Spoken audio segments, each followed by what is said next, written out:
क्यों इतना गिर रहे हैं गोरी चमड़ी वाले के सामने? डायरेक्टली इनडायरेक्टली अगर हम रशिया का ऑयल लेंगे तो 25% लगा देगा। कौन है सर वो गोरी चमड़ी वाला वहां बैठकर हमको बोलने वाला? किस हमने इस मुल्क को आजाद इसलिए करवाया था कि वहां बैठकर बोलेगा मैं जिससे चाह तेल खरीदूंगा। तुम होते कौन हो? तुम मेरे माई बाप हो क्या?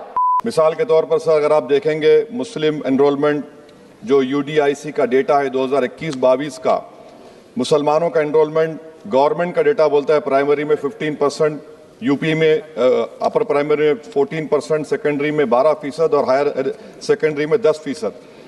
प्राइमरी से लेकर हायर सेकेंडरी तक आते सर 5% की गिरावट होती है। वही सरकार का AISHE का डेटा है 2020-21 का। 2016-17 में मुसलमान 4.87 थे एजुकेशन में, 19-20 में बढ़कर 5.45 हुए और 2021 आते आते सर वो 4.64% हो गया।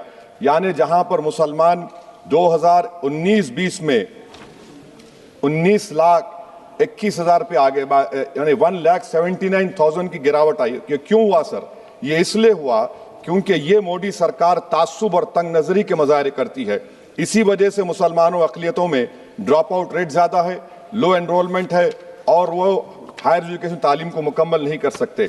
सर 3 स्कॉलरशिप स्कीमें हैं, 5 साल से cabinet committee of economic affairs in स्कीमों की मंजूरी नहीं दे रही है सर। 5 साल से ये आपकी तासुब और नफरत नहीं है तो क्या है बताइए आप? बजट तो पास हो रहा है ऐवान में, 5 साल से आप पैसे नहीं दे रहे हैं। क्यों? क्योंकि cabinet committee of economic affairs इसको मंजूरी नहीं देती है। और मैं बताना चाह रहा हूं आप विकसित भारत बनाना चाहते हैं, मैं तायद करता हूं, मगर क्या आप 14% आबादी को नहीं पढ़ाकर उनको एलिनेट कर आप विकसित भारत बना पाएंगे? विकसित भारत उसी वक्त बनेगा सर जब मुसलमान समाजी, इक्तिसादी, तालीमी और माशी तौर पर ताकतवर होंगे। मगर अफसोस के साथ कहना पड़ा, सच्चाई है कि सरकार नहीं चाहती ये हो। सर मैं हुकूमत से पूछना चाह रहा हूं कि यूनिट कॉस्ट स्कॉलरशिप का 2007 और 8 से रिवाइज नहीं हुआ क्योंकि जो तालीम का कॉस्ट है उससे मैच नहीं कर रहा है। आप 3 स्कॉलरशिप को डिमांड ड्रिवन नहीं कर रहे हैं। 11 साल से आप 10 स्कॉलरशिप नहीं बढ़ाए, वही नंबर ला के रख दिए। मैं डिमांड ड्रिवन करने का मुतालबा करता हूं। सर प्री मैट्रिक स्कॉलरशिप को क्यों 9th और 10th से शुरू किया था? Sir highest drop out rate मुसलमानों का है और हमारे मसीहा वेस्ट बंगाल में बैठे, वहां पर ड्रॉप आउट रेट मुसलमानों का 23%, आसाम में 30%। आसाम की सरकार गोली मारने का वीडियो कम बनाएगी तो शायद मुसलमान पढ़ ले तालीम में। सर मैं मुतालबा करता हूं कि मौलाना आजाद फेलोशिप को दोबारा शुरू किया जाए ताकि अक़लियती और मुस्लिम बच्चे हायर एजुकेशन मुकम्मल कर सके। पेरेंटल इनकम आप इजाफा क्यों नहीं कर रहे सर? 1 लाख रुपए, 1.5 लाख रुपए क्या स्कॉलरशिप मिलेगी सर बताइए आप? और सर आपको मिसाल दे रहा हूं, आप तो काबिल आदमी हैं। 2022-23 में बजट था माइनॉरिटी मिनिस्ट्री का 5,000 करोड़, कितना आपने खर्च किया? 16%। 22-23 में सर बजट था 22-23-24 में 3,000 करोड़, 5% खर्च हुआ सर। 24-25 में बजट था 3,180 करोड़, 22% खर्च हुआ सर। PMJV के स्कीम है 1,914 करोड़, उसको आपने कम कर दिया 1,565 करोड़। तो मैं सरकार से मुतालबा करता हूं कि मिनिस्ट्री ऑफ माइनॉरिटी के बजट का 10,000 करोड़ कम से कम होना चाहिए। तासुबियत को खत्म करिए आपकी स्कीम में। सर दूसरी बात, इनकम टैक्स के बेनिफिट मिलती थी हमारे फौज के सिपाहियों को जो विकलांग थे, आपने इनकम टैक्स बेनिफिट छीन लिया उन लोगों को। ये कैसा इंसाफ है आपका बताइए? जो फौजी सर्विस में है, अरे प्राइम मिनिस्टर अगर एक ट्रेन की झंडी दिखाएंगे तो उससे बढ़ के पैसे खर्च हुआते, तो आप क्या बचा रहे? सर 11-12 साल से वजीर आजम मोदी हैं, हमारी एयरफोर्स का स्क्वाड्रन गिरकर 29 पर आ गया। 12 साल से आप प्रधानमंत्री हैं, हम एक मिड एयर रिफ्यूलर एवैक्स को नहीं बढ़ा सक रहे। पाकिस्तान के पास हमें ज्यादा एवैक्स है और ऑपरेशन सिंदूर में हमने देखा कि कितनी तकलीफ हुई। सबमरीन का शॉर्टेज है, आपको फिक्र नहीं है सर। और हम 3rd एयरक्राफ्ट कैरियर हम भूल गए। आखिर कैसे हम चाइना को इंडो पैसिफिक में रोक पाएंगे? ये देशभक्ति नहीं है सर। हमारी फौज में कमी है। क्या ये मुल्क इतना कमजोर हो गया कि हम अपनी फौज में बच्चों को भर्ती नहीं करा सकते? अग्निपथ स्कीम का रिव्यू होना चाहिए। इस ऐवान में चाइना बॉर्डर पर एक बहस होनी चाहिए। सर आप आ जाइए US ट्रेड डील पर, जो ट्रंप ने एग्जीक्यूटिव ऑर्डर 6 फरवरी का निकाला, सेक्शन 4 कोट कर रहा हूं। डायरेक्टली इनडायरेक्टली अगर हम रशिया का ऑयल लेंगे तो 25% लगा देगा। कौन है सर वो गोरी चमड़ी वाला वहां बैठकर हमको बोलने वाला?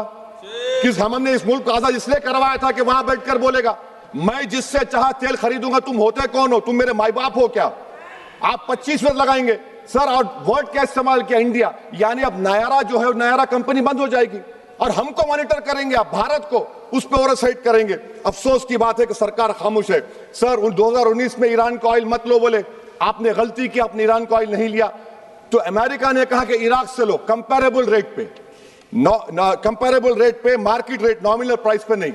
आज यूएस कह रहा है कि मोनोपोली रेट पे लो। कहां है सर? हम क्यों कर रहे हैं? क्यों इतना गिर रहे हैं इस गोरी चमड़ी वाले के सामने? आखिर हमारी हमियत कहां है सर? और एक बात बता रहा हूं सर, ये यूएस ट्रेड डील से European 2 minute sir, European union की ट्रीटी से हमारा पीएलआई का पूरा असर पड़ेगा, क्योंकि आपने टैरिफ गिरा दिया। आपने टैरिफ गिरा दिया मेडिकल डिवाइसेस पर, आपने टैरिफ गिरा दिया सोफिस्टिकेटेड मशीनरी पर, तो यूएस इंडस्ट्रियल गुड्स आएंगे, तो डी-इंडस्ट्रियलाइजेशन का खतरा है इस मुल्क में। Sir, you are we signing a free trade agreement और a force purchase order. Sir, Bangladesh से यूएस ने कह दिया कि हमसे कॉटन खरीदो, 0 टैरिफ। सर, भिवंडी, मालेगांव, बनारस के पावरलूम का क्या होगा? 70% रॉ कॉटन हम देते हैं बांग्लादेश को। सर, एमएचए का बजट 5.7 बढ़ गया, डिफेंस का 15.99। मैं सरकार से मुतालबा करता हूं कि वेनेजुएला में जो हुआ, आप एक ऑपरेशन इंसाफ करिए।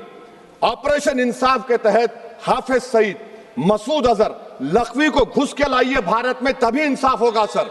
जब तक खत्म कर रहा हूं सर, खत्म कर रहा हूं सर, हम कुलभूषण यादव को भूल गए।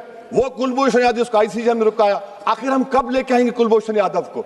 वजीर आजम इजराइल को जा रहे हैं, मैं उनसे ये मुतालबा करता हूं कि वो गाजा को जाएं, 15 मिनट जाकर देखें, 60,000 फलस्तीनियों खत्म कर दिया गया।